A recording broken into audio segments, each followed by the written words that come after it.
Welcome back to part 2 of, what was that? Hi. Oh, hi. Of the question and answer session 2014, end of 2014 with Eddie Hearn. Hope you enjoyed yesterday's one. If your question wasn't read out yesterday, hopefully it's in here. If it's not, apologise. What have you got there, Eddie? Well, as you can see off camera, there's all of our event programs. And when I always go on about shows we used to do and how they've improved and the fans are getting much more value for money. And so here's 2 of our previous shows. Saturday, the 8th of October, 2011, 3 years ago. Kell Brook against Rafael Djakovic. Good fight. 12 threes for the vacant WBA Intercontinental Welterweight Championship. Great performance from the special one. The undercard of Kell Brook against Rafael Djakovic went like this. Dale Miles in a 6-3 light welterweight contest. Kenny Anderson in a 6-round contest. Tyrone Nurse in a 6-round contest. Kid Galahad against James Ancliffe in a 6-round contest. And Tommy Gent against Nick Corrett in a 4-round contest. How bad's that? Did you say A month later, the Battle of Essex. Lee Purdy against Colin Lyons for the British welterweight title. Good fight. The support card was Ashley Sexton against Luke Wilton, which actually never happened. And Chris Evangelou in a 6-round fight. John Ryder against Luke Osman in a 6-rounder. And Eric Ocheng against Dee Mitchell. Actually, Ocheng ended up fighting Quigley. It was a good fight. And Tyler Goodjohn in a 6-rounder. I mean, would you say that some of them 4-round contests could be bill-toppers in their own right?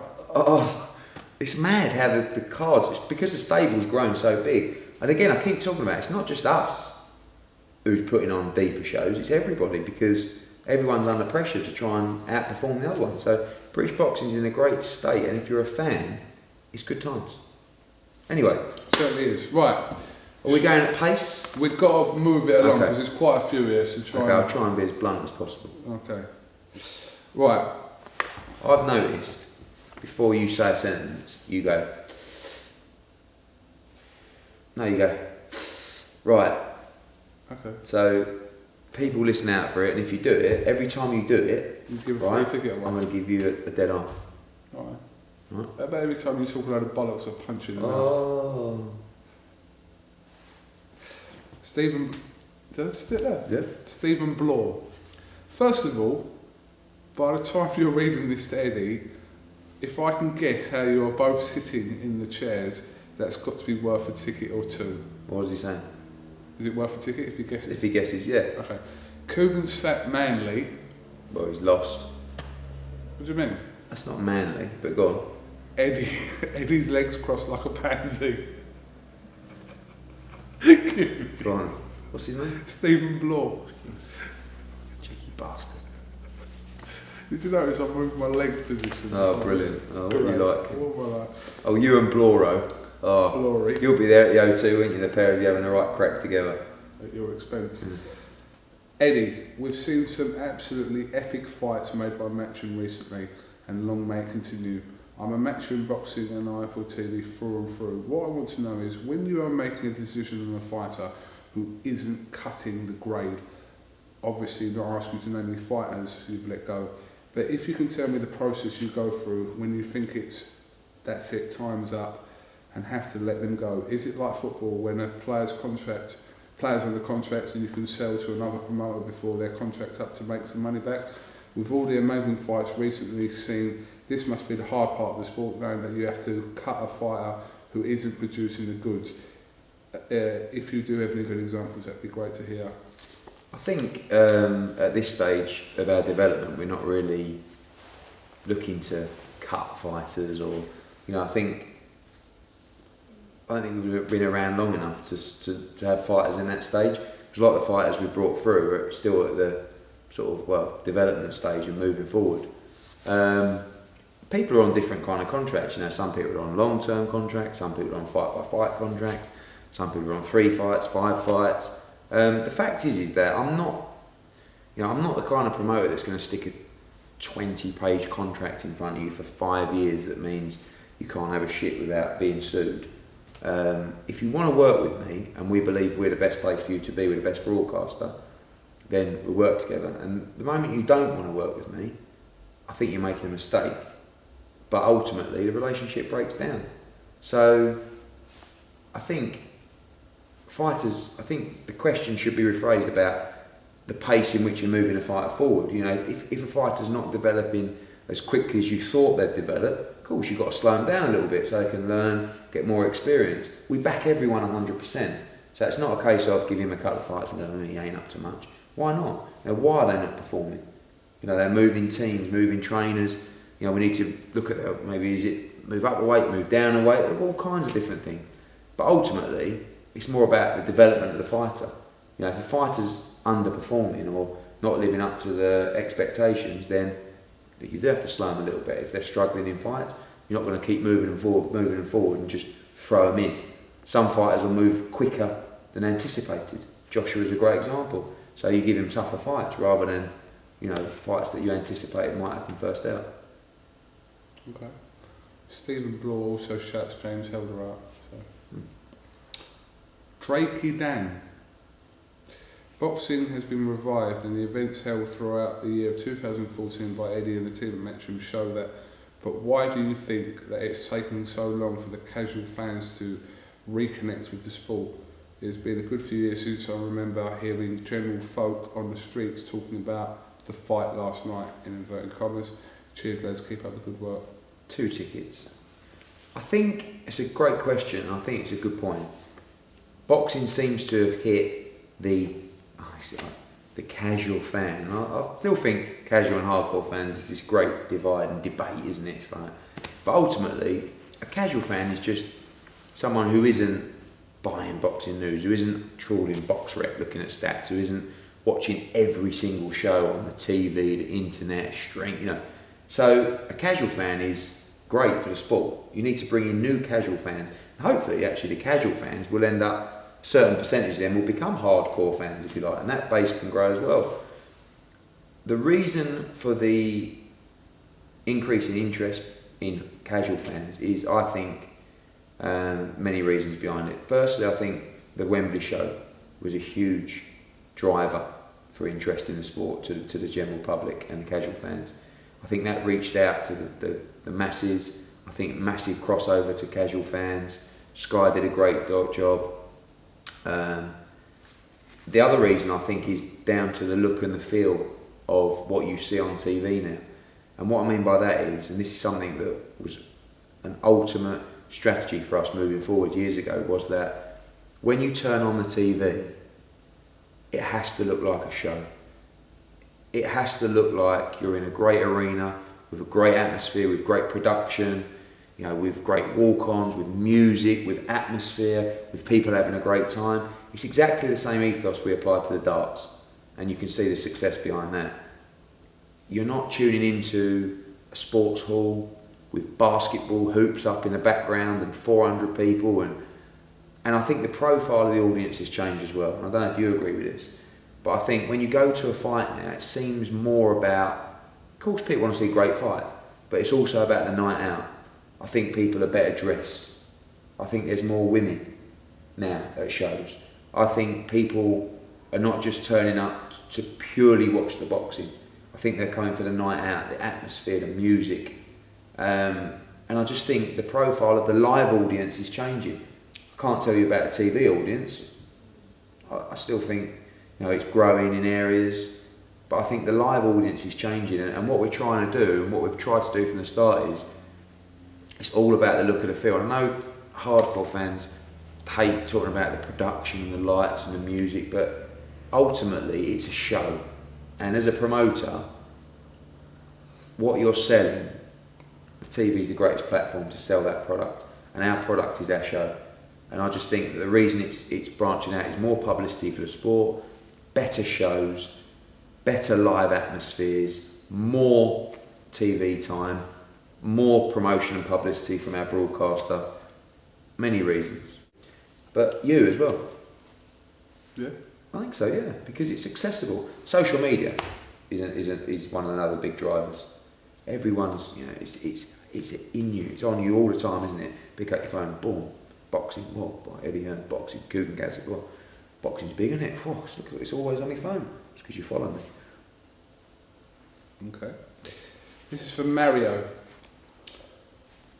With £25 being the gap between light heavyweight and cruiserweight, can you tell me if fighters and promoters alike could push for a standalone division, and also why has this never been addressed before?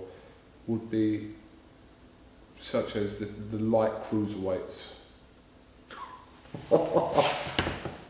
He's got a point, but no. I mean, but that I know what you're saying. Someone yeah. that could benefit straight away.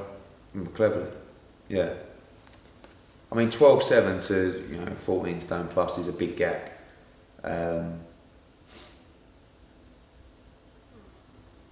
It's just standard light heavyweight, cruiserweight, light cruiserweight. Do you know the problem is that cruiserweight's really not that attractive a division. It never really has been. Do you know what I mean? Even light heavyweight, I don't feel is a massive division. And I think light cruiserweight could just be the end of all those weights. So, sorry. But he has got a point. And it is strange that that weight class has such a vast gap in weight. Oi, Kugan and Eddie. Don't bottle it and dodge the topic. Do you think that women's boxing is growing enough now for major UK promoters to take an interest in? You previously suggested that you wanted to put Josh Warrington in a huge stadium fight. I know he has a massive fan base, but I can't see him being able to fill it. I'm sure you see where I'm going with this. With Nicola Adams, would Nicola Adams be an interest to you in any possible plans in the future? If she wanted to, of course. You're not a bad guy for simply saying women's boxing isn't big enough yet or might never be. I just want to hear you talk about it. Please read this out from Kirsty Cotter. P.S. Kell Brook knocks Khan out in the 10th round. Might not go 10, but she's right on her assumption that Kell Brook knocks out Khan out. But that's another question. Women's boxing. I think women's boxing is fantastic. I think it's great that women are given an opportunity to compete in a great sport like boxing. I think we should try and push participation levels as much as possible. I've got 2 daughters myself. I would have no problems with them participating in boxing, not for a living, but from a fitness, discipline and respect level. It's really, I never look at women's boxing or any women's sport from an equality perspective, or even that women and men are vastly different, just from a commercial perspective and who's interested in it and who's not. My broadcaster, hasn't actually been discussed, but I'm pretty sure, isn't interested in airing women's professional boxing. They support women's boxing. Savannah Marshall is one of the Sky scholars. But in terms of professional boxing, does it have the audience? Does it have the interest? Is it better being an amateur sport? I just don't think there's the demand or the interest from the broadcasters to push the sport more. In other markets, and Scandinavia is a good example. Look at the Saudis. They've got Cecilia Brækhus, who's world champion, and there's other markets with other big female boxers. I'm just not sure about the UK. So from me, and I disagree as well about Josh Warrington filling a stadium. In that city, for a world title, Josh Warrington can fill Ellen Road. I'm sure of that. Be when great you to say have Phil Ellen Road, give me a capacity of crowd you'd try and throw in there. 35,000. Really? Yeah. You've got to make the prices accessible to people. But in a city like that, they will come. I think we'll do 10,000 for his next fight. So it's, and the jump in fighting for a world title is a massive level. And we've got a job to do on Josh Warrington. Talking about putting Nicola on the show, okay. In what kind of fight? What, in showcase bout. I don't, obviously she's contracted to the GB. Still, is she or not? Yeah. Yeah. She just fought in the Commonwealth Games, didn't she? Right, yeah. So, is she allowed to? What is it? Is it a fight with the GB? Is she turning pro? I don't know. I don't really know enough about, the structure of women's boxing, but I like the idea as a showcase bout on a show like that, but I just don't know whether the mix is right I don't know, and the demand. That's just being honest. Okay. But I think women's boxing is great, and I love watching it in the amateurs. I love seeing Savannah and Nicola, I love watching it. Frankie Brown. There are rumours of 11 pay-per-view shows happening before next summer. 11? Are you fucking mad? Or do you have something extraordinary up your Tom Ford quilted sleeve? 11? This is what you have to. This is the kind of questions I get on Twitter. No. How would that even be possible? Plan. There's no plan of like. I haven't even got 11 shows. That's the first thing, but there's no plan of X amount of pay-per-views. It's if certain fights happen that are pay-per-view. Obviously, if one happens on March the 7th and the other one happens on March the 28th, they're not going to both be pay-per-view. But there will be fights that come around in 2015. And just to give you some examples, Froch against Chavez, yes, pay-per-view, with a UK show as well, by the way, leading in. Brook against Khan, yes, pay-per-view. Froch, the Gale against Groves for a world title, yes, pay-per-view. Quick Frampton. I feel like it is, but it all depends when it happens. This is what I'm saying. Sky aren't going to do 11, but they're not going to do like one a month. It's just not going to happen. So if, say, Brook fights Khan in June and then Frampton Quiggs in June, no. So there's no, it's not like you're sitting down having a discussion with Sky saying, we want this amount. And it's like, look, when a big fight comes up, let us know and we'll all get together and we'll decide what's the best route to try and make it happen. But no, 11, no, 5, no. I mean, it's just... Okay. Daniel Burns, my question for Eddie. With Eddie saying recently over the last few months that he aims to tackle the boxing market in the USA, I was wondering what ideas he has in line to exploit the market and how he plans to make an impact. Will he need an approach, if differently, from the British market? And will that mean setting up alliances, or would it be possible to work with all promoters and broadcasters? 2 seconds. Listen, success is really based around broadcasters. So what I'm trying to say is that if I didn't have a Sky contract, would I be as successful? No. But I do have the Sky contract. So it has enabled me and does enable me to sign the best fighters, have the biggest stable, and if I didn't have that, I wouldn't be able to do that. So that really applies in the American market as well. Without a broadcaster, it's very difficult for me to make big moves and waves in the American market. So at the moment, yes, we're talking to American broadcasters. Yes, we're talking to other promoters and advisors in America about working together. So in answer to that question, I think it will be a partnership more than us just diving straight in. And I can't see us getting a 12-fight broadcast deal with Showtime or HBO. I think they only have about 12 dates a year anyway. And you look at HBO at the moment. How many promoters are fighting for those dates? I mean, like 5 or 6 promoters in for 12, 14 dates. But we're very close to forming a partnership out there at the moment, and I think you'll see that probably from the spring summer of 2015. I think what I'm interested in America is, the broadcast money is huge.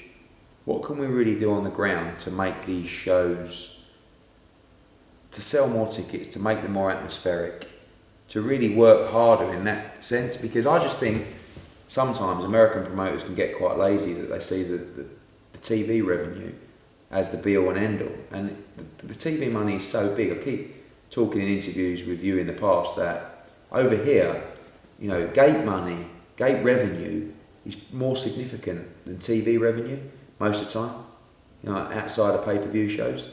So, but in America, you know, it's probably 10 times.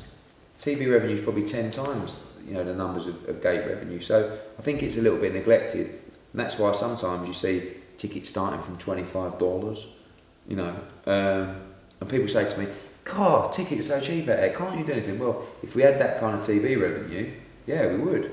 But I think sometimes they can get a little bit lazy. And yeah, so I think the main focus for us is working with the right people, working harder on the ground, and trying to build the fan base of certain fighters on those shows, actually in their towns as well. Get more passion, get more support. And I think spring, summer, you'll see us promote our first show in the US. Is there anyone out there? I'm sure you'll be there.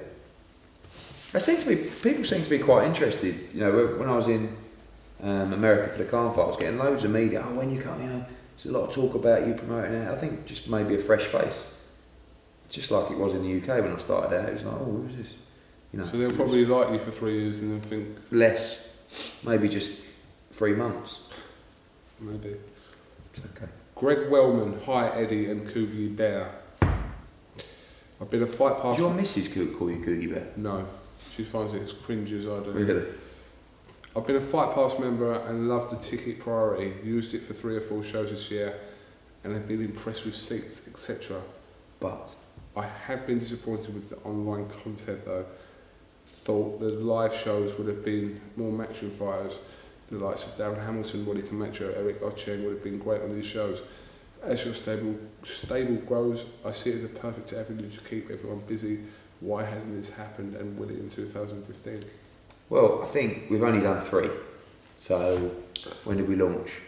August, September. So we've done 3 shows, which have been great. The Coldwell show was really good. Steve Wood show was good, and the Steve Goodwin show was really good. We do plan to put more matchroom fighters on now as the stable continues to grow. I think I've been really pleased with the live shows. I think they've been really good. I think we can improve on our online content in terms of previous shows and getting them loaded up faster. That's something we're working hard on in the new year.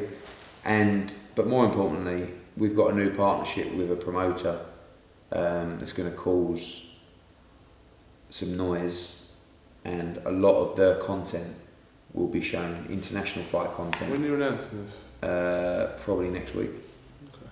Will be shown. Do you know? Yeah, you tell me. Will be shown on Fight Pass, and they're big fights. They're world title fights. You know, big international fights. So it's going to be really big for the channel, platform, whatever you want to call it. You know, we've been launched for 5 months, so we're still in the infancy stage. The numbers are really good. Priority tickets was actually originally what it was just going to be about, but then we had the opportunity to work with promoters and put these shows on. I like the idea of developing not just our talent, but working with other promoters as well, to give them a chance to have a platform for their shows. The production's really good, I feel. So I'm pleased with it. Always can improve. Definitely archive content needs to be improved on. Okay. But we're selling a lot of tickets now on the pre-buys before general sale on Fight Pass.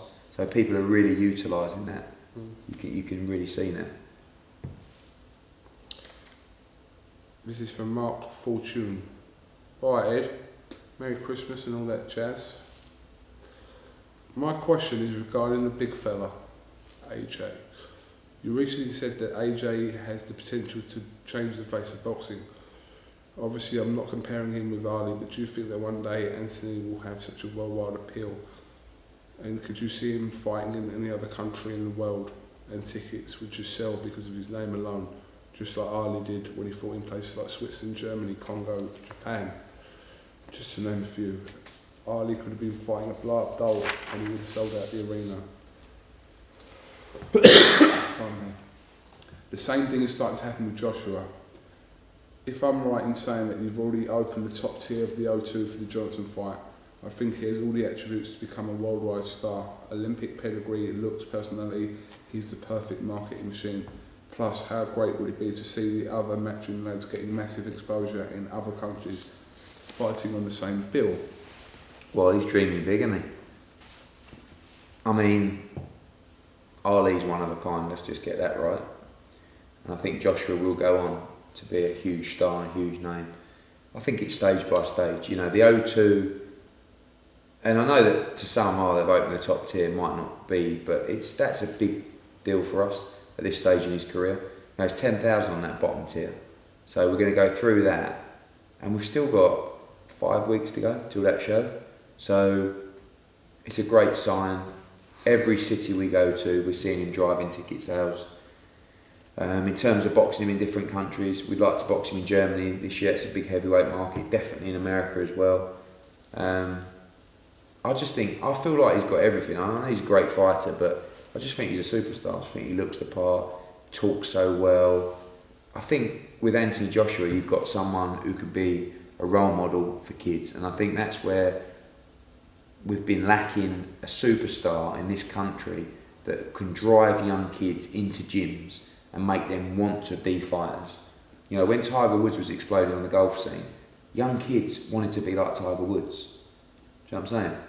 When Michael Jordan took basketball to a new high, all the kids wanted to be Michael Jordan.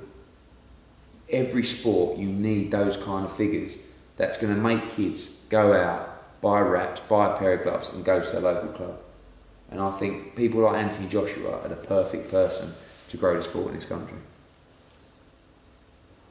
Chris Williamson, think you have been basically fair in calling out wrongdoing by others when it hasn't had legal ramifications. I'd like to see the British Boxing Board of Control become more active in this regard. However, you've been a vocal opponent of situations managers who are also acting on behalf of a promoter due to their apparent conflict of interest. Doesn't your exclusive relationship of Tony Sims, who recently described himself as basically working for Matchroom, and his management of Joshua Campbell and others open you up to accusations of hypocrisy, and you could also be seen to be their de facto manager? Good question. 2 tickets, and I think that's a fair point. In answer to the question, actually, it's harder for me to work with Tony Sims as a manager than it is working with another manager, because Tony sticks it on me with purses and all sorts. Make one thing clear, Tony Sims definitely does not work for Matchroom. Definitely is on no payroll, nothing at all. He trains a lot of our fighters. I believe it is an absolute pure conflict of interest for a promoter to have the same manager. In fact, with the Muhammad Ali Act and various other acts in America, you cannot have the same promoter and manager in America. And how can you? The promoter's job is to drive the best deal and the best bargains for your fighter, generally with your promoter. One of the roles. How can that be the same person? So what? I'm a manager of Anthony Joshua, and I'm also his promoter. So what do? I have a conversation with myself about what's best for Anthony Joshua. You know, the fact is that it's absurd that you could have the same manager and same promoter. I can't understand how it can still be allowed. That said, I think the British Boxing Board of Control do a very good job. There's just things they've got to change. Non-payment, late payments of fighters, I'm not going to harp on about it, but they have to act now. It's completely wrong, it's out of order, it's rife in the sport, and it's just a complete liberty. But in terms of management and promotion, you can't have the same manager and promoter. It's just, it doesn't work. You know, in terms of Tony Sims, we've got a good relationship with him. When we sit down and talk money with people like Joshua, with people like Kevin Mitchell, another good example, he really stamps on my bollocks, if I'm honest. And he pushes for those fighters as hard as he can. He knows they're going to get looked after because he believes in the promoter that he's working with, which is us. But No, I mean, I think as a promoter, you like working with managers who you believe can do a good job for their fighters. You know, and there's some very good managers out there. You know, I'm not going to go through them all, but Dave Coldwell, Steve Wood, Steve Goodwin, Carl Greaves, John Pegg, Steffi Ball. You know, these are good managers that really care about their fighters. But you have to have independent advice in that respect. Some fighters are self-managed. Don't have a problem with that. If you've been in the game long enough to understand how the business works. But the same manager and same promoter, no. So you know, take commission twice. I feel very strongly about that. Tristan Owen, how did you do? Sorry, how did you do? I'm doing very well, thank you, Tristan. You haven't talked about crisps in ages. I was just wondering what type of crisps or any other snack you two are into at the moment. Just a Great question. lighten the mood. Yeah. Do you know what? Lately, when I've been stopping, I travel all up and down the country, don't we? Always on the road. Yeah. And when you go into that service station, it's such a tricky choice, isn't it? When you're looking at that row, and you've got like, these are the things that go through my mind. Oh, salt and vinegar discos. Hello, darling. I mean, they're just... And then you look at the salt and vinegar squares. God. But then you throw in like the Monster Munch, you've got the roast beef and the pickled onion. Don't really go down that route because they really make your breath kick, don't they? I've been diverting lately onto pork scratchings. I mean, that's really bad, and it's one of the reasons that Derby's coming on well. But that's where I've been diverting lately. What, the proper ones or the one? The proper pork scratchings. Yeah. At home, I don't have any crisps other than the kids' crisps, which are Pom Bears, and I demolish them and all, let me tell you. But I think right now, I do like salt and vinegar McCoys as well. I like nice and spicy knickknacks. Oh, my mouth's watering. I've got so much passion for crisps, have you noticed? We know. But if I had to walk in now to a petrol station and buy a packet of crisps, I think almost certainly it would be salt and vinegar discos. What about you? I'd be on the wheat crunches. Which ones? The bacon, crispy bacon. They do a nice Worcester sauce as well. Yeah, that one. Do you know what I like as well? The Mexican. Do I do it again? The Mexican chili McCoys. I'm not really big on all these sort of quirky flavours. It's not really quirky. It's been around for ages. All right. Right. You get well touchy on the crisps, don't you? Right, Baz? All right. I'm off. See you later. Darts time. See you later. Speak to you later. Always trying to get on. Always. Mark Kavanagh. Mr. Eddie Hearn, you said in the past on IFL TV you're looking to expand Matchroom around the world, doing more shows in Europe with the Sauerland brothers and in the States with Al Haymon, Golden Boy. These plans really excite UK boxing fans, but how has this been accepted by promoters in the countries you've been to? And what would be the reaction by UK promoters if the likes of Al Haymon and Golden Boy started putting on shows over here? Loads of talks with loads of different promoters. Yes, Sauerlands, Golden Boy, Al Haymon. It's not really a case of going into their territory and trying to dominate. I mean, if they came over here, happy to work with them, and they probably will in time because the market's probably going to get that big. I think if you believe in your product and your contracts are solid with your broadcaster, no problem. You know, I keep saying I will work with anyone that benefits my fighters, benefits us, benefits the fans, benefits our broadcaster. And I believe I can work with people in the States to work with them on the international content, with our broadcaster, their fighters, our fighters, everyone can win. There's always politics in different markets where it's just a no-go, it's just never going to be fixed, never going to work together, you know? But it doesn't mean that has to be the same in different markets. Okay, let's just power through some of these. Ali Fizman, McDonald versus Kameda update please. Why can't you get it in, Donny lad? Would sell. I'll even help push it myself. Oh, okay. I'll let Al know. End of March, early April. Jamie's getting a fortune for the fight. I could not possibly bring that fight to the UK on the money they're paying those two. Sorry. Okay. Ray Falman. Stop protecting Scott Quigg. Let's see whether he's the real deal or not. Not worthy to be mentioned in the same light as the real world champion, Carl Frampton. Frampton destroys Quigg within 7 rounds. And as for Rigondeaux versus Quigg, massive LOL. When people say stop protecting him, who am I protecting him against? What, Carl Frampton? Can I try any harder to make that fight? I mean, there's only so much you can do. Leo Santa Cruz, I'm basically begging him and Al Haymon to try and make that fight. Scott Quigg will fight any of those guys. The only one who Scott Quigg wouldn't fight right now, and I wouldn't fight right now, unless the money was absolutely bang on, was Rigondeaux. So Scott Quigg is fighting the best available fighters that are out there to fight. And, you know, it makes me laugh. People think, oh, he's ducking people. He fight Carl Frampton tomorrow. It's a brilliant fight. 2 great fighters. I believe Frampton Quigg will get made after they have a loss. Because people just get bored otherwise. You know what I'm saying? Who's Carl going to fight? Santa Cruz is not going to fight Carl Frampton. Santa Cruz is not going to fight Scott Quigg. Simple. And careful the last time you said all these things. Well, yeah, but I only said they wouldn't fight Martinez.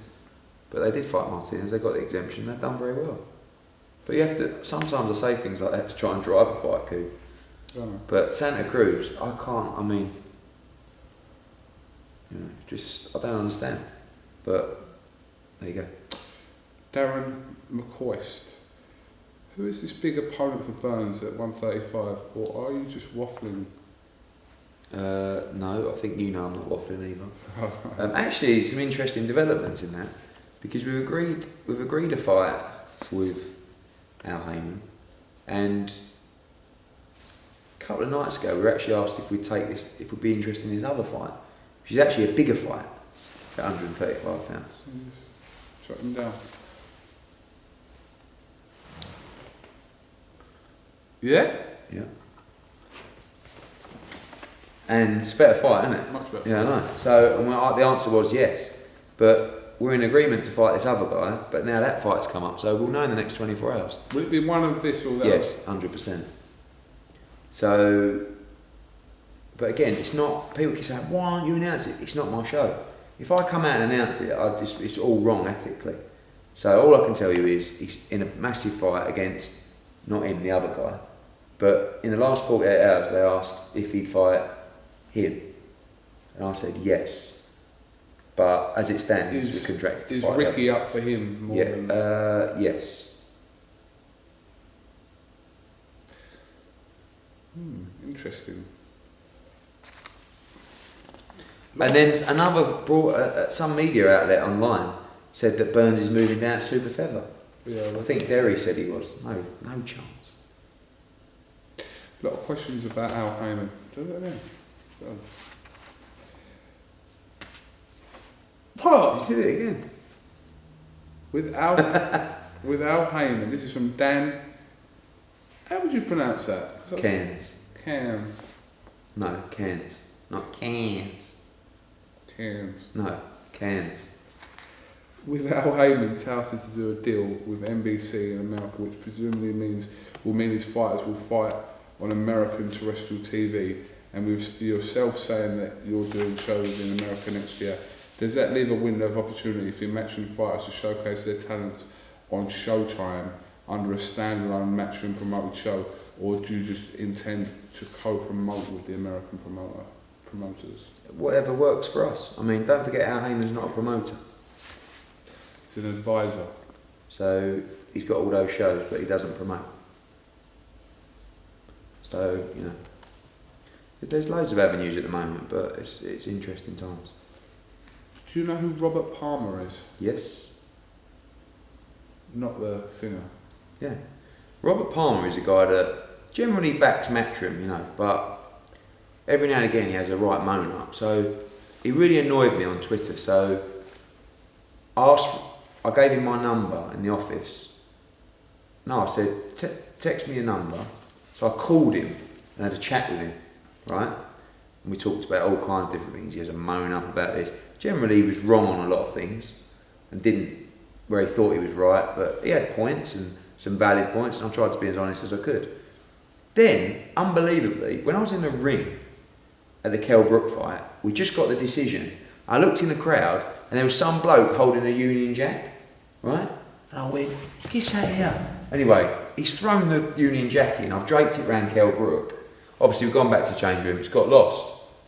The next day, I get a DM from Rob Palmer going, mate, like any chance of getting my Union Jack back? Anyway, it's him. Small world. Let me just read out what he wrote. Oh, 'cause it looks like a long one. Robert Palmer attended the Kell Brook Sean Porter fight in Los Angeles last August. I was sitting there ringside after the fight when we were celebrating. You called for the Union Jack. I was waving in support Kell to be thrown to the ring. The flag was around Kell in the post-fight interviews and subsequent PR and marketing content. I spoke to you on Twitter and you promised that you'd send me the flag back signed by Kell. If you could not find it, you would said something better. Cool. I messaged you my address and waited, but nothing ever arrived. True. I was able to remind you about this because you blocked me on Twitter for slagging the shit Bellew Cleverly Groves versus light middleweight pay-per-view card, which turned out to be shit. Can you please honour your promise of sending me a Union Jack signed by Kell or something better? In brackets, McDonald versus Comida tickets. I might even bring another Union Jack flag if you promise not to steal it. Okay. Yeah. I looked for the flag. I couldn't find it. Then he wouldn't stop going on Twitter, really doing my nutting. Then I blocked him, but I told him I was going to block him, I think. But I do owe him a new flag. But I can't give him that flag. So I'm looking around for a flag, but I will get that done. Can you keep on me on that? Yeah. Because I just basically forgot. What does he want? I will get him a flag signed by Kell that will say something like, "Thanks for the flag on fight night. Cheers for the support." Hashtag addicted to love. See the name Robert Palmer? Yeah, that's terrible. But yeah, it was funny. I didn't even know it was him, and then he texted me saying it was him. Alright. This is from Mark Rigioni. No relation to Frank. Who's Frank Rigioni? Oh. Who's that? Buglioni. I thought you said Buglioni. No, Rigioni. Given the recent events regarding Jerome Wilson, Kieran Farrell, and what potentially could have been Anthony Collar, you think it should be mandatory by the British Boxing Board of Control or promoters, managers to take a small cut of say 5 to 10% of a fighter's person, put it into an account which cannot be opened until the fighter is retired. Recently in the workplace we've been all put into an automatic pension scheme which helps us in the future.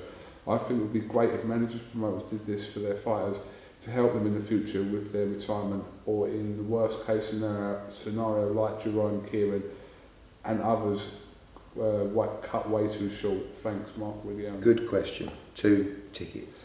P.S. If I was to win the tickets, I wouldn't be able to attend Okay, take those tickets away. Due to not enough notice for holidays. However, I would love to go to the Battle of Hull as I live there. You can go to that. Good question and very valid. There's nothing that stops a manager or an advisor for doing that. It's just quite difficult when, no disrespect to like Kieran or to Jerome, but when they're fighting at that level for not a lot of money, it's quite difficult for you to say to them, right, listen, you're on, I don't know, Jerome, I don't even know what he got for that fight, £2,000, say, right? What I'm going to do is I'm going to take 200 quid out and put it in the fund for you. You know what I mean? And you need the dough. Yeah. You're like, listen, I need that money and I need it now. Do you understand? If you've got a kid who's on, I don't know, 20, 30, 40, 50 grand a fight, and you're saying, right, I'm going to take £2,500 out of this fight, that's definitely doable. They're all doable from all different levels, but it's a lot harder to really convince the fighter of what's right and wrong. I think it's a great idea, and it's something that I've been involved with. I mean, the PGA Tour in America, where I used to manage players on that tour. There was a system set up by the PGA Tour on a pension system, did exactly the same thing, and it was an amazing system, and it can be done in boxing as well. It's just difficult when you're talking about some levels of money and you're going to take out, 50 quid, 100 quid. The fighter will say, listen, drop me out, I need that dough. you know. But I think as they progress, it's a good idea, and I'd certainly be happy to explore that with the British Boxing Board of Control, because I think it should be a scheme run by them. Just difficult in certain cases, certain scenarios. But I also think there should be, you know, and they do a lot of work for injured boxers and ex-boxers, but I do think there should be a clearer system in terms of an injured boxers fund. You know, and I've got to say as well that the paramedics and the work that the board do around those fighters, definitely as well those two incidents with Kieran Fowle and Jerome Wilson, they could not be in the ring quicker, they couldn't do more.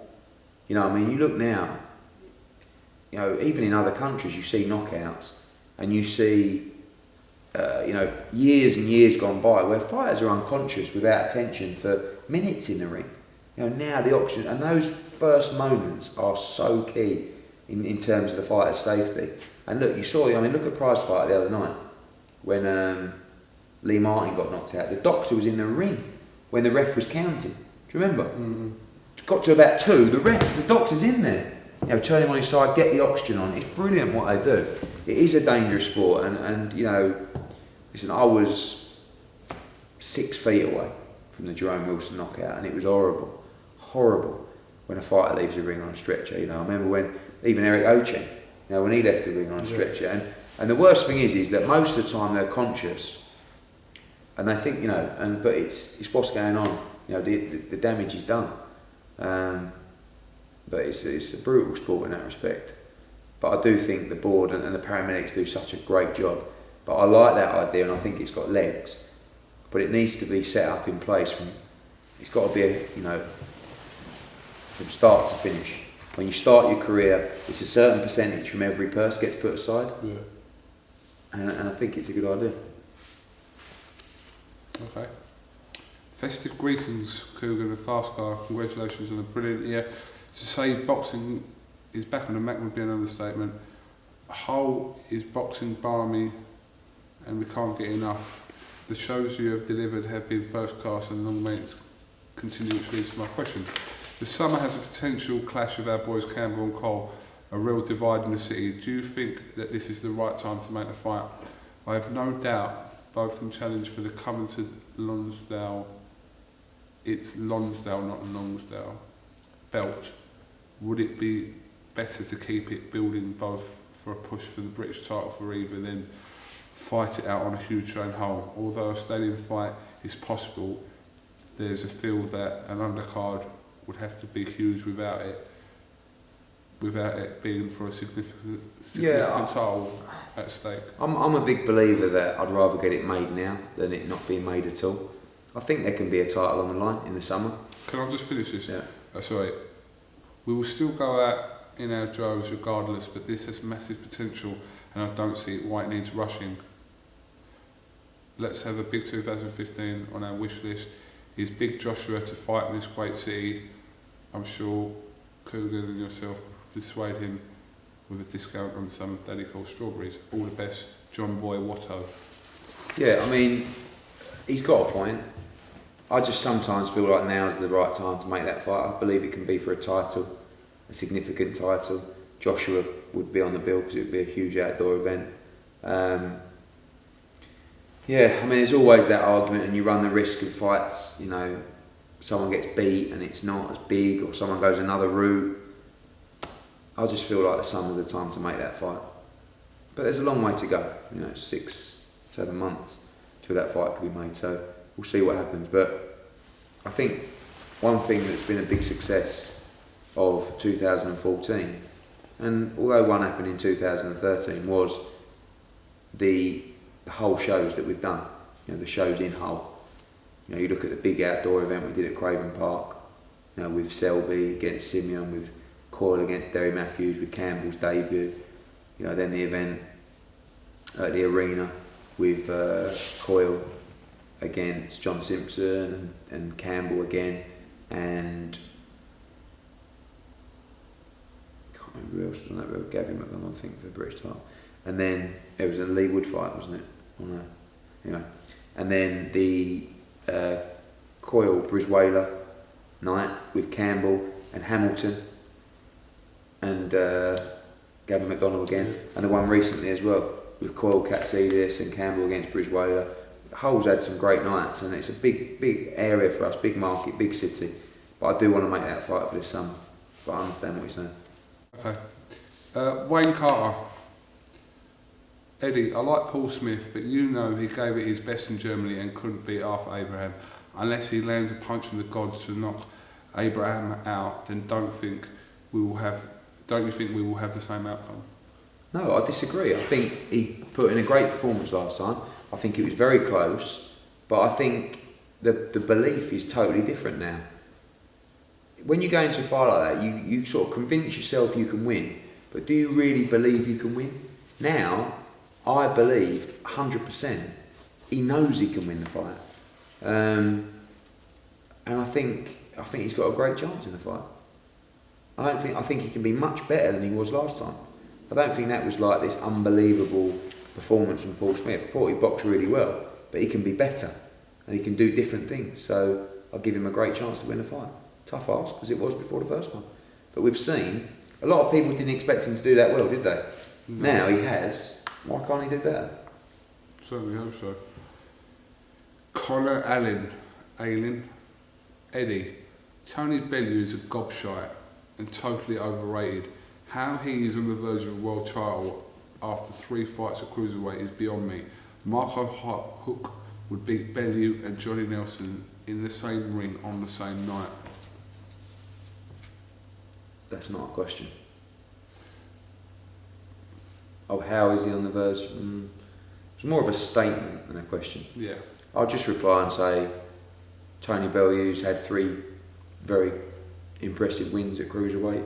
Brudov, Dos Santos and Cleverly. I mean, commercially, tell me another fighter in the division outside of the world champions who means anything near as much as Tony Bellew. The answer is no one. That's why he's in line for a world title shot. Maybe Connor should tell Bellew he's a gobshite himself. Yeah. Mark Thornton. Eddie, boxing is booming right now, but do you think that sometimes you give too much information out? IFL TV is great and trusted because it comes straight from the source, but boxers promoters talking to anyone with an iPhone nowadays, and it slightly devalues your credibility. For example, I watched an interview with you the other day that had 39 views in a month. Anyway, keep up the good work and roll on 2015. Obviously not an iFilm London. Obviously not. Yeah, I mean, in that respect, do I give too much away? I think I do give too much away, but I try and be as honest as I can. And I try and let the fans know what's happening. And it's a bit boring if I don't give you the news. In terms of talking, what he's saying is, am I talking to too many people? Yeah, I think so. Well, when I go to a press conference and someone's waiting to talk to you, I'm not going to say no. You know, you've seen me, I don't leave the press conference until I've spoken to everyone. And some people, you know, a lot of these guys, you know, I mean, who's that kid? Raheem. He's an example. Be Real Boxing, is it? No, it's someone different. Is that him? Yeah, I think so. Same one? Yeah. I know you're talking about, but... Yeah, but he comes, I mean, he travels up like on the bus from Birmingham, travels like 3 or 4 hours to get to a press conference, and he's the last one in the room waiting for me. I've been talking for 3 hours, and I've got to go, but he's still there. I'm not going to not do an interview with him. I'm sure he gets more than 69. I don't know who it was. Yeah, but the answer is, if they want to talk to me, and they've made the effort to come to one of my events, and be at the press conference, I'm going to talk to them. But they are right. On another hand, I do probably talk too much sometimes, and I probably do give too much away. But I'm excited. Okay. And you always get it out of me. Put the time in. Colin Vickers. I can see already that you'll discard Cleverly after his loss like a used toy at Christmas. Only problem I see with signing for you and Matchroom, the winner goes on, but people like Cleverly, their careers left in the gutter. You won't admit this, but this is actually true. Well, this geezer, what's his name? Colin Vickers. You couldn't talk more bollocks if you tried. One, I've spoke to him numerous times, actually more than I've spoke to Bellew since the fight. 2, all these examples you give, I've never made a fight against 2 of my own fighters like that before. Said before, the winner will go on for a fight for the world title, and probably the loser will too. Oh, lo and behold, I was with Nathan Cleverly in Las Vegas, you know I was, having meetings with him, and lo and behold, looks like I've landed in a world title shot as well. So, Colin Vickers, do me a favour, will you? And fucking, throw my nut in these people. Drop him. I mean, it's like, if you think that's the kind of bloke I am, then you live in another planet. Nathan Cleverly, I will bring back at light heavyweight, and he will fight for a world title before the end of the year, probably in September. It's virtually already done. Okay. Kevin Carl Smith.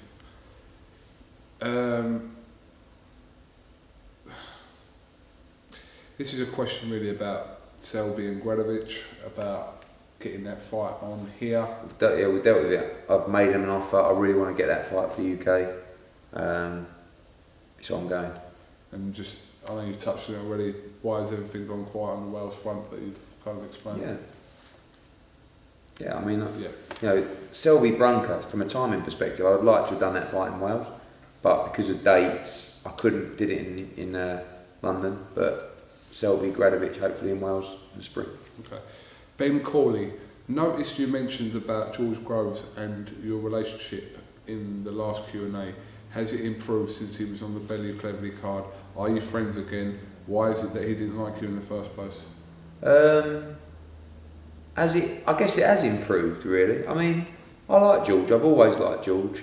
I think he's a great fighter. I think he always felt that Carl Froch was my favourite, and obviously they fought each other, and he was right. I think, you know, when I've represented him, when I haven't represented him, I've always been 100% fair to George. He's always done very well fighting on my shows, as he did in Liverpool, as he did at Wembley. And we had some good time together in Vegas recently. A couple of drinks and a bit of dinner with Calla as well. And, you know, I think he always felt like, you know, he was always up against, it was me and Carl, and, you know, he's one of those guys that likes to be him against the world. And I wouldn't say we had the best relationship, but I definitely think it's improving. And I think, like I said, I've always done good by him. You know, even when he hasn't been on my shows, I'm not his fighter. So we're doing a lot of work with Sowland, and I hope that I continue to do work with Sowland and George Groves.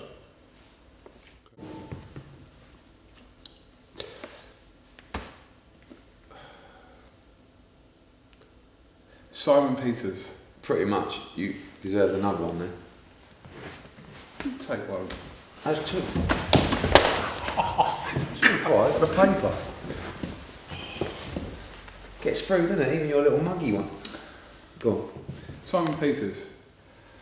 Don't even mention Cal Yafai in the same breath as Paul Butler. Butler would seriously KO Yafai. Levels apart, and it's an insult to Butler to be linked with Cal Yafai. Butler is on the verge of being a 2-weight world champion. Okay. Who has Paul Butler beat, right, that would beat Cal Yafai? The only one, arguably, and I'm not sure, and I like this guy by the way, is Stuart Hall. So, it's a big domestic fight, and by the way, Cal beat him twice, I think, in the amateurs when they were both at the top level. But there's no point talking about a fight yet, because I'm not really calling it out. I just think that in time, later this year, that'll be a big domestic fight. And Paul Butler's very good, and he's done very well.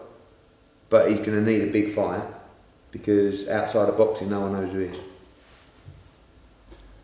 James Driscoll. And they're in a weight where a fight like that, how often is it that a big domestic fight for world titles comes up at super fly? Yeah. Paul Butler should be thinking, keep building that fight. It's a big payday for me. That's what you need. Big paydays, big fights. James Driscoll. The controversy of a referee jumping in too early stop a fighter who's on their feet is okay, is ongoing and damages the sport of boxing. Do you think that the stand... He thinks that referees jumping in damages boxing. Let me read it again. The controversy... Controversy, that is, yeah. Controversy of a... Controversy, try and say... Oh, shut up. Controversy. Try it. Of a referee... Say it, go on. Fuck off. Oh, go on, do it. Controversy. Allowed. Controversy. But controversy. The controversy of a referee jumping in too early to stop a fighter who is still on their feet and okay is ongoing and damages the sport of boxing. Do you think that the standing 8 count should feature more in boxing, perhaps even be mandatory, to give both the fighter the chance to show that they are okay and the referee the chance to properly assess the situation, rather than them putting themselves under pressure to make a split decision second, which they are more likely to misjudge? I don't agree with everything he said, but give him 2 tickets, because I think the 8 count is an interesting debate. Firstly, I want to say that, you know, we go from one extreme talking about Kieran Farrell and Jerome Wilson, then we talk about the other extreme of refs jumping in too early, because these guys want to see a clinical finish. Fighters can get hurt. I mean, one thing I noticed, I think I might have discussed it with you or it was Tris Dixon, how reluctant were the refs in America to jump in during those fights on the undercard when fighters were getting an absolute pasting. You talk about Abdamaris? Not one, but the other one was the Charlo fight. Yeah. With a guy, it was, I mean, I couldn't believe it. His head was snapping back like with 20 shots, and the ref was just, you know, keep going. Wasn't Jack Reese one of the referees in one of them? Yeah, maybe. So the 8 count. The problem is that when you're involved, when you're involved in the action, and it's like bang, bang, bang, he could knock him out here, and then the ref all of a sudden jumps in and goes, whoa, whoa, whoa, 2, 3. It's like, hang on a minute, he was just about to knock him out. It's a little bit like, you know, you're going through and the goalie trips you up, but he was going on to score. Well, he was going on to knock him out. Now you're giving him breathing space. Do you know what I mean? Normally 8 count, you give an 8 count if, you know, the rope's holding you up or something. But I think to jump in during the action when a guy's on, what if he hasn't finished his combination? All of a sudden it's like bang, bang, bang. Oh, stop. Hang on, mate, I was just about to throw a great uppercut there, I was going to knock him out. But no, I want to do an 8 count. One. And then the fighter, you know what I mean? Yes. I do think the British referees are jumping in a touch too early in certain situations. The other thing, though, I think is important is if a fighter is not in a fight and cannot win a fight, do you know what I'm saying? And you jump in and people go, oh, ref. It's like, yeah, but hang on a minute. This guy's taking punishment. He's not going to win the fight. He hasn't won a round. He hasn't thrown a punch. Yeah, let's just get him out of there. If a fighter's in a fight, George Groves is a great example against Carl Froch, definitely stopped too early because he's in the fight. If he would have lost every round, and he you know, people wouldn't have moaned, they would have gone, oh, he's jumped in too early, but he was taking a pasting anyway. Do you know what I'm saying? So I think every scenario is difficult, but I don't like the 8 count because I just think it's going to stop the action and you're not going to get the big finishes that the crowd wants. I don't think the crowd would like standing 8 counts. Darren Plant. Is there any movement on a show coming to Birmingham? You've mentioned in the past that it was on the agenda for last September and possibly for Feb 14th, but nothing materialised. I understand a lot depends on the size of the fight, either your fire or maybe Macklin. Almost definitely we'll be doing a show in Birmingham in 2015, and I am looking at one in March, April. So you'll know in the next week probably. The difficulty is that, you know, with the Brummie fighters we've got, people like Eggington and Yafai, you've got to put them in major fights because there's not the clear standout top of the bill in Birmingham, you know? Neil Smith, topical question for the year. Can you explain why the World Cup football final, all tennis slam, Grand Slam finals, Champions League finals, all major golf finals can be viewed in terrestrial or standard Sky Television, but all the top boxing fights inevitably become pay-per-view. I buy the product regardless, but I'm a big boxing fan and believe this may be a limiting factor to boxing turning more of the casual fans into hardcore fans. Be interesting to your thoughts. Yeah, I think it's a good point. I think give him some tickets for that. I think that he's right in what he's saying. It's quite strange, isn't he, that all those major events aren't pay-per-view, but boxing is. Boxing's always had the pay-per-view element for, well, as long as I can remember anyway.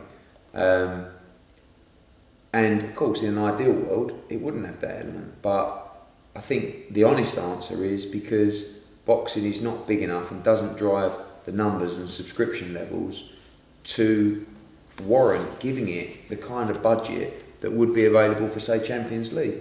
And if I'll try and make that a little bit clearer, boxing is not going to drive hundreds of thousands of subscriptions on Sky Sports. So therefore, the allocation for the boxing budget is X.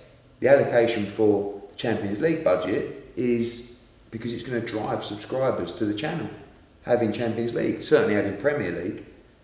So the boxing budget is X. When there's a chance of a big fight being made or acquiring the rights to a major international fight, sometimes pay-per-view is the only way to make that happen because the budget is the budget. Until we grow the sport wider, that budget's not going to grow. And people might say, yeah, but you're limiting the audience. Yeah, we are, but it's the only way we can make those major fights. So it is quite a strange scenario, but the budget's the budget, and to make those bigger fights, the money's not there to go back to the broadcaster and say, I know normally you spend this, but I need you just to treble this and spend this. Don't work like that. Huh? Doesn't work like that. What? Like what you just said. No, it doesn't, because the budget's about boxing's not big enough. You know, the broadcaster won't look at boxing and say, yeah, this is really going to drive the subscription to and the size of the channel. But when there's a chance to make a big fight, the model is there, and the past has shown that the pay-per-view model works with big fights. Danny Dodge. Do you think in today's market that an unbeaten record is still important in building a fighter's name and reputation? Or is it better to truly test the fighter at the earliest opportunity in order to gain invaluable experience, win or lose? My example would be Chris Eubank Jr.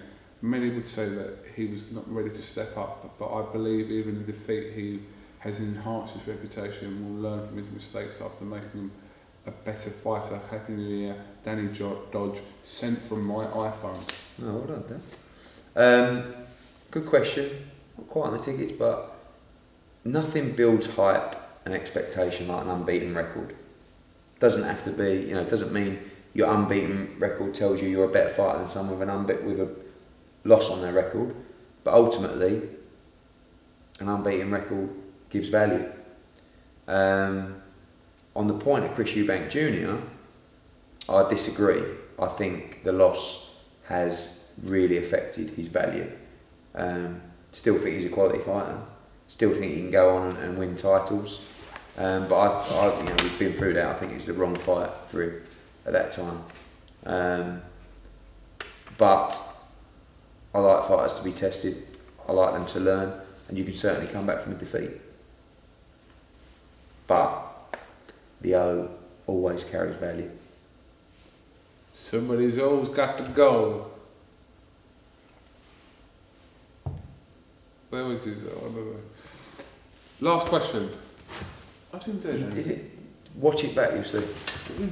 You got the ribs. It's a funny old ribs you got there. Richard Stone. Isn't it the geezer that... Richard Stern. He's the geezer from the MGM, isn't he? Yeah, probably not, but... If it is you, Richard, what's up? Hope all is well. I'd like to know a bit more about the purse bid process. Okay. And what it's all about. I'm always confused when promoters are talking about it. Thank you, Richard. When a mandatory position comes around, fighters, I'll give you an example, the IBF, for example. So, what have we got at the moment? Lee Selby against Gradovic. So on the 31st of December, the IBF will send a letter out to everybody, i.e., the parties, Selby, Gradovic, their promotional teams, the representatives. Lee Selby is the mandatory challenger for your next defence You have 28 days to negotiate. If you cannot agree terms, purse bid will be on X. During that period, purse bid will be 7 days later, or whatever it is. 28 days, you negotiate. So I say to Gradovic's team, right, I offer you X. They come back and say, no, I offer you X. And we say, no, we offer you X. You either come to an agreement or you go to purse bids. Prior to that purse bid, all the licensed IBF promoters will be notified of the purse bid procedure, and everybody gets a chance to bid if they want to. And that means everybody? The licensed IBF promoters. Yes. Not all promoters are licensed. Right. So you can bid for that fight. You might not want to, but you can. Probably 9 times out of 10, a deal is reached before a purse bid. But that is a purse bid scenario with the IBF, the concern. The same with the British Boxing Board of Control. Chance to negotiate a deal. Can't be done, go to purse bids. But like, when, say like for Flanagan. Mm-hmm. So, Cardle beats Kurt Goddins. Yep. He becomes the mandatory. We didn't discuss a deal. I could have phoned him up and said, I'll give Flanagan, but I just thought that we're not going to reach a deal, we'll go to purse bids. They put in their bid, we put in our bid, they won that one by a couple of £100, and they staged a fight. A couple of £100? Yeah. Well, I suppose you know what they're bidding and they don't know what you're bidding, No, so it could be. Apparently. But you win some, you lose some bids, and you put a value on what you think the fight is, and they have to give a date, and they have to stage a show. Good fight. Good fight. Close fight. Right, we're done. 2.5 hours? 2 hours, 20 minutes, I reckon, or not? If you're still watching, well done. Well done. I had a pen this time, so I know exactly. Everyone got their tickets last time. Good. The ones that made it to the show. So, thank you very much for. Thank you. Thank you for all your support this year. Thank you to the boxing fans. We are going for it. 2015. Keep pushing. Keep moaning. Keep on at us. I don't think we could have done anything more. I don't think I could have given you, or you, another ounce of effort this year. I am knackered. See, I could have given more. Did you? Do you think you could have? I mean, without being ill, I don't think I could have really given more this year. I've given everything, put so much time in. I'm not looking for any violins or anything, but I've put a lot of effort and time and hard graft in this year. It's paid dividends. But we're nowhere near where we want to be. I think people talk about 2014 being one of the best years for British boxing. 2015 will be on another level. Will you promise that you will top that next year? I believe 2015 will be a bigger year for British boxing than 2014. Okay. Will I top the Wembley show? Yes. I don't know. But as a whole, I think the fight, the year, will be on another level. Okay. We should soon find out. Well, Happy New Year, Edward. Happy New Year, old boy. And, well, we'll catch up, I suppose. It's no show on the 23rd, so I'm sure you... 31st, see you there. 31st, I'm sure you will have other press stuff. We will. Leading on. Anyway, thanks for watching. No, you did it. Anyway, I'm going to mess with you. it's the Kugan Cassius show now. Thanks for watching. We'll see you after the new year. Hope you've enjoyed this mammoth question and answer session. Get at me about your tickets. I'll get at you about the tickets. That should even be my job. Well, get Matt Rich on it. You reluctantly give these tickets away. Yeah, because they're going so quick. Usually Eddie's like that. Yeah, give them away. Alright, thanks for watching. There you go. There's no way I'm leaving it on that. Yeah, but you did. That was a bit of a flimsy. Yeah? What, you want to go? You're having a fight, aren't you? Maybe. Oh, is that common knowledge yet? It's not yet. Okay. You want some? I'll give it you. I'm the He was at the darts, Wheelstone. wasn't he? I know. You I've get got him my to- little girl doing it now. I go to her, you want some? She goes, I'll give it you. Can you get him to the O2 show? Mate, he was painful the other night.